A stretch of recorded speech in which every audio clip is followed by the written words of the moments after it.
All areas of the economy have been impacted by the coronavirus pandemic. One in particular is our towns and city centres, which were ghost towns during the lockdown and are only now starting to return a little bit following the openings of shops, pubs and restaurants. So how will our towns and cities adapt to a post-COVID world? How can the property industry have a positive impact on their future? And what does it mean for housing and the communities in which we live?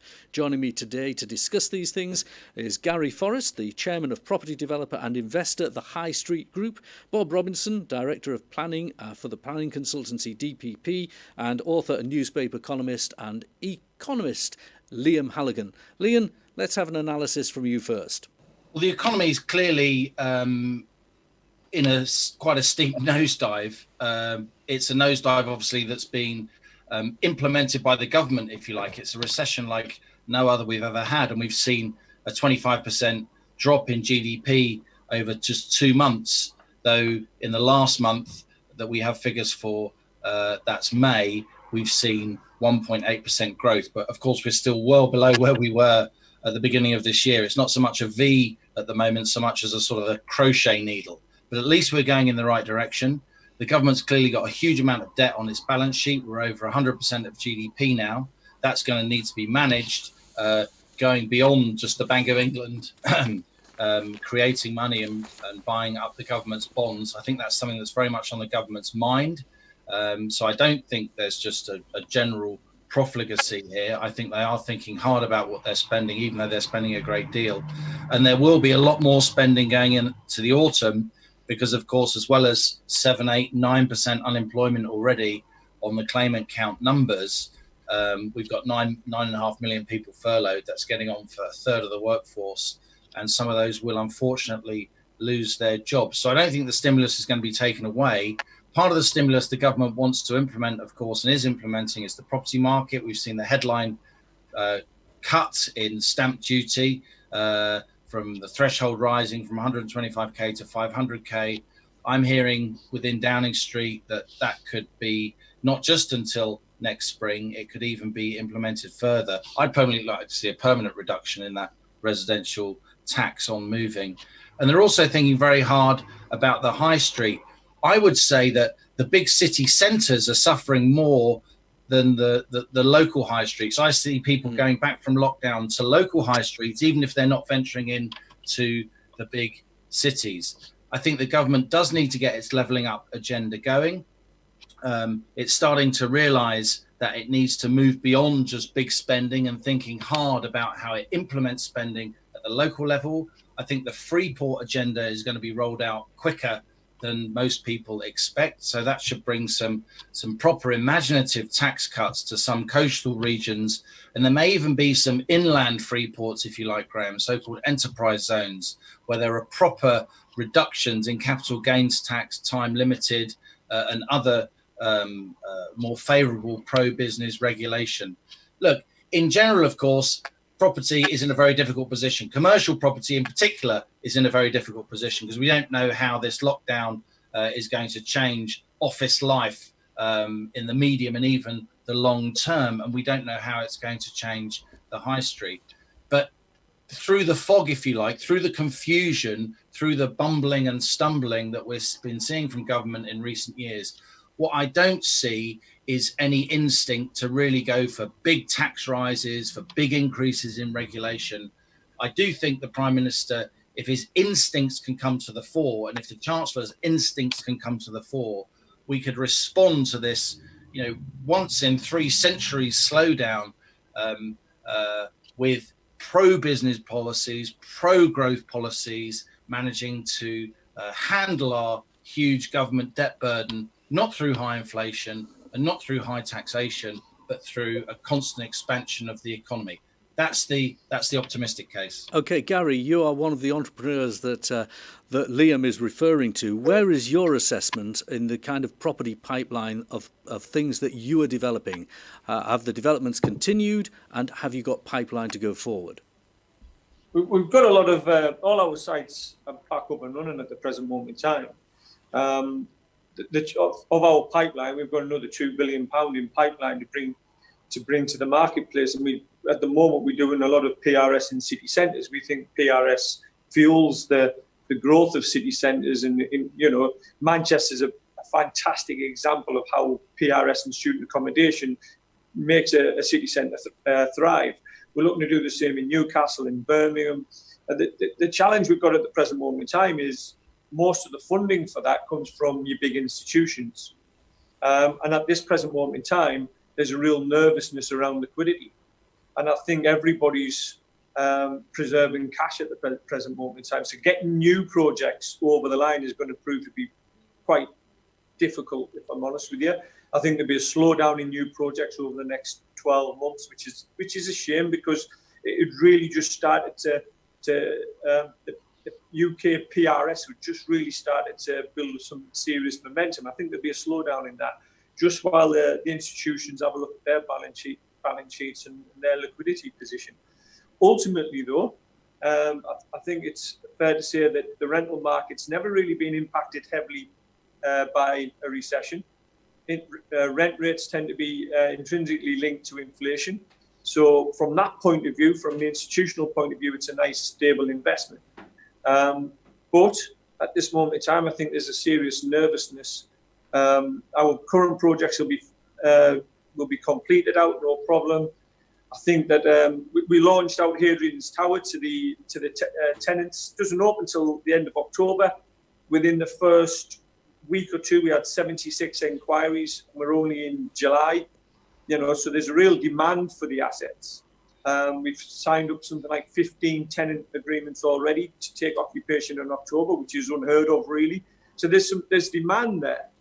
The challenge will be the next 12 to 18 months. I think there'll be a slowdown in new projects. As we're speaking on the 20th of July, actually, there have been newspaper reports today that the housing market has actually taken off. Obviously, build to rent is part of the housing market. And some of these city centres, the ghost town element is because people are commuting in and out. So actually, you can restore some of the economy by having more living in the city. Manchester's a perfect example of it. Good public transport links into the city centre, good accommodation, high quality accommodation in and around the city centre within, 10-minute bus or tram or drive into the city centres, where you've got a vibrant nightlife, you've good universities, good office accommodation. That's how you make a city centre thrive. Historically, as a nation, we've lived in the suburbs and travelled into the city centres. People haven't historically, apart from London, lived in the city centres. Let's bring Bob in, and then we'll go back to Liam. Bob, where do you see this debate going? Okay, well, I think certainly from the planning perspective, obviously we're hearing a lot now about deregulation.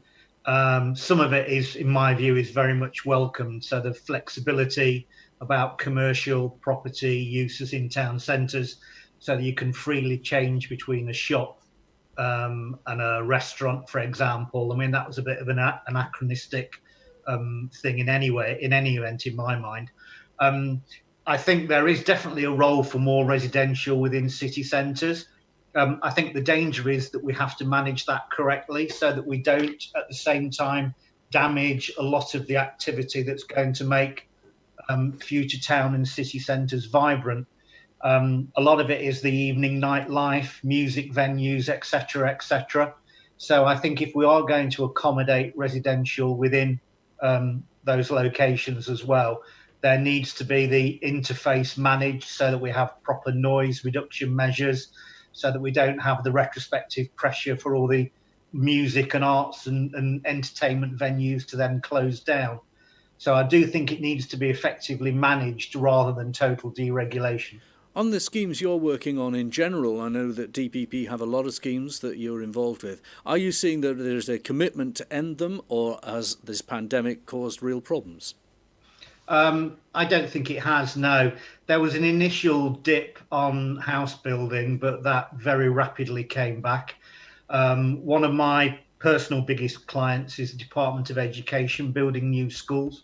And the message from government right from day one was, if it's safe, carry on building. And we are still getting a very rapid throughput of new schools and new buildings for schools and old schools being redeveloped to provide more modern accommodation. And I think that's very important that we get education back and being a priority, because I think, if anything, the lockdown has tended to reinforce the divide between those who get good education, have got motivated middle-class parents who will educate them from home, and those who are not in that fortunate position, and that needs to be addressed. And that's all part of the rebalancing of the country as well. We're about out of time. Last word goes to Liam Halligan. What do you think about what you've heard, Liam? Well, Robert's right. The government is thinking very hard about planning. The Executive Secretary to the Treasury, Kemi Badenoch, is very interested in that subject. I've talked to her about it a lot. Sunak's very interested in that subject. On that planning committee within government, you've got some good people like Nick Boys-Smith, who are very interested in introducing zoning, making the planning system more predictable.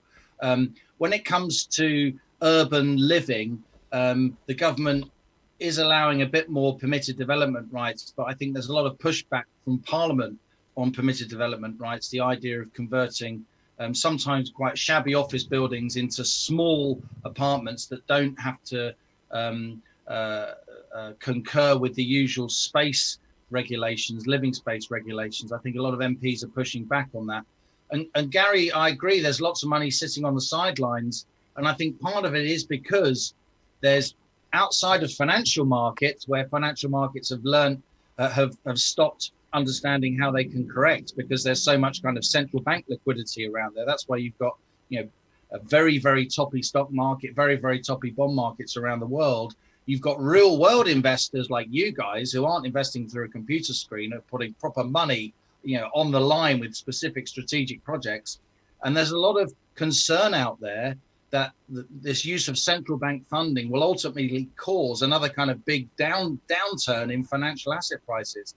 And I think until the government really lays out a credible pathway away from big government debt, away from a big reliance on central bank funding, then a lot of real world money, particularly property money, other strategic investments in factories and so on, will sit on the sidelines because they're concerned about another systemic collapse, unless we learn how to handle this debt and create a credible pathway away from central bank funding. Okay, Liam, actually, I'm going to give the last word to Gary now, so you brought that up. Gary, do you want to give a quick comment on that? No, I totally agree with that. And, I think the government have got to demonstrate how we're going to manage our way out of this situation.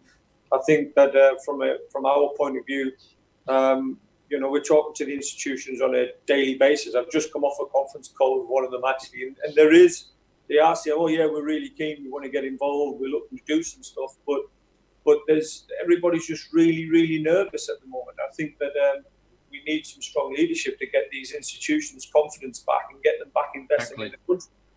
All right, gentlemen, thank you very much.